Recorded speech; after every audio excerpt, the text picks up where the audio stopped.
Okay, so we started off 22 on a high note, and that was my first hunt of the year.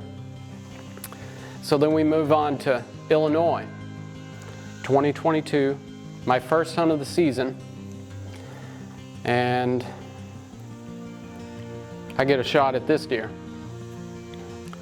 But let's take it back to the previous spring. On March 12th, 2022, it's the date on this shed. I picked up this shed and I didn't have any history with this deer. But it's a pretty nice shed, and given that the season was coming up, I knew it'd be even bigger this coming year in 2022. So I set my sights on this buck right here. So my first sit in Illinois last fall, and I'd went in for more of an observation set over an area that I'm familiar with. I'd hunted there in the past. And sure enough, I hear some thrashing over in the brushes, and you can see the tops of them moving back and forth. And then I start catching glimpses of antlers and put the binos up, and sure enough, it's the deer I found the shed to. There he is, live in the flesh, you know. First time I'd ever seen the deer. Didn't have any trail camera pictures of him, did not know of the deer when I found the shed, but there he is. And I snort wheezed at him. And he perked up and made his way over to me and gave me a shot that I probably, you know, it was pushing the edge of my range, but I was fired up. And I thought I smoked the deer. So in my head, it's, you know, first hunt in Kentucky, success. Second hunt in Illinois, success, you know. But it was not to be. There was blood, but there wasn't a whole lot. But it was enough to follow. So come back in the morning, follow it a little bit longer, and I lose it. So I call the dog tracker. He says he'll be there at 5 p.m. And we looked till about midnight, and he, you know, gently patted me on the shoulder and says, "Your deer's still alive." And he was right, because 2 weeks later I got him on camera. There he was, no worse for wear.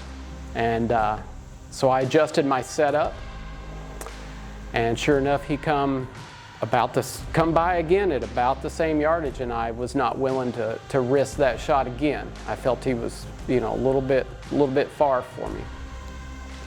A couple weeks go by, I get that same northeast wind again, and I go sit the area, and I hadn't been in the stand 20 minutes, and he come by. And he was about 50 yards this time, cruising through, checking doe bedding areas. And I got a couple more pictures of him later that season, but I think, you know, he kind of caught on to, you know, a snake in the grass and was avoiding me. But that's where my sights are set this year. You know, that particular deer has taught me over last season, do not be fearful to push the envelope in a more aggressive manner. I'm not saying blow your spot up, but for so long I've always, you know, timid to push into where I know the deer's at. If you know these things, then think about it, study the map. Why was he here on this day? What was the wind doing? Why did he go from here to there using this path? And, you know, start making those correlations and be more precise and calculated about those moves of pushing the envelope. So my first sit in, I shot the deer, put a bad shot on him.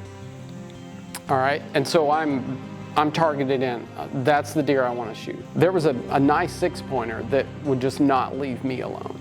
He was like every set, he was there coming by, you know, doing his thing. And so looking back, I wish I would have shot that 6-pointer, you know, but he'll be even bigger this year too. And so now it's going to be even harder if he's still there. It's like, do I continue to pass this guy in hopes of the A, or time will tell.